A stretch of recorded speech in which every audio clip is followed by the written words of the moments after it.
माघ मास महात्म्य 10वां अध्याय। यमदूत कहने लगे कि हे वैश्य, एक बार जो गंगा जी में स्नान करने से मनुष्य सब पापों से छूटकर अत्यंत शुद्ध हो जाता है, जी को दूसरे तीर्थों के समान समझता है, वह अवश्य नरक में जाता है। भगवान के चरणों से उत्पन्न हुई गंगा जी के पवित्र जल को श्री शिवजी अपने मस्तक में धारण करते हैं। वह ब्रह्मा जो संदेह रहित, प्रकृति से अलग और निर्गुण है, ब्रह्मांड में उसकी समानता किससे हो सकती है।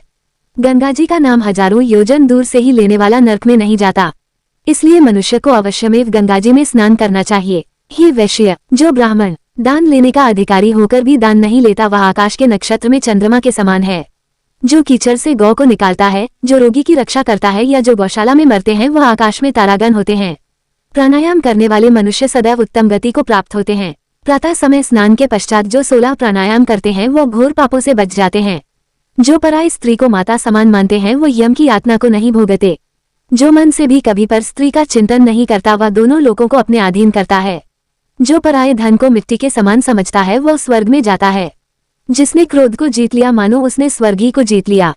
जो माता पिता की सेवा देवता तुल्य करता है, वो यमद्वार नहीं देखता, और जो गुरु की सेवा करते हैं, वह ब्रह्मलोक को प्राप्त होते हैं। शील की रक्षा करने वाली स्त्री धन्य है। शील भंग करने वाली यमलोक जाती हैं।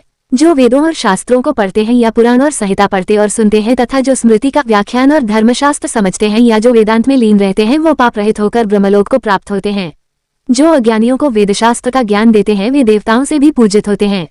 यमदूत ने कहा कि हे वैश्य, श्रेष्ठ यमराज ने हमको वही आज्ञा दे रखी है कि तुम किसी वैष्णव को मेरे पास मत लाओ। हे वैश्य, पापी लोगों को इस संसार रूपी नर्क को पार करने के लिए भगवान की भक्ति के सिवाय दूसरा और कोई उपाय नहीं। भगवान माघ मास महात्म्य। भगवान की भक्ति न करने वाले मनुष्य को चांडाल के समान समझना चाहिए। भगवान के भक्त अपने माता पिता दोनों के कुलों को तार देते हैं और उनको नरक में नहीं रहने देते, और जो मनुष्य वैष्णव का भोजन करते हैं, वे भी कृपा से श्रेष्ठ गति को प्राप्त होते हैं। बुद्धिमान को सदैव वैष्णव का अन्न खाना चाहिए, इससे बुद्धि पवित्र होकर मनुष्य पाप नहीं करता। गोविंदाय नमः इस मंत्र का जाप करता हुआ जो मनुष्य मृत्यु को प्राप्त होता है, वो परमधाम को प्राप्त होता है, इसमें संदेह नहीं है। जो ओम नमः भगवते वसुदेवाय इस द्वादशाक्षर मंत्र का जाप करता है, उसके ब्रह्म इत्यादि बड़े बड़े पाप नाश हो जाते हैं। उद्धरण चिन्ह। इति श्री पद्मपुराण अंतर्गत 10मोऽध्यायः समाप्तः।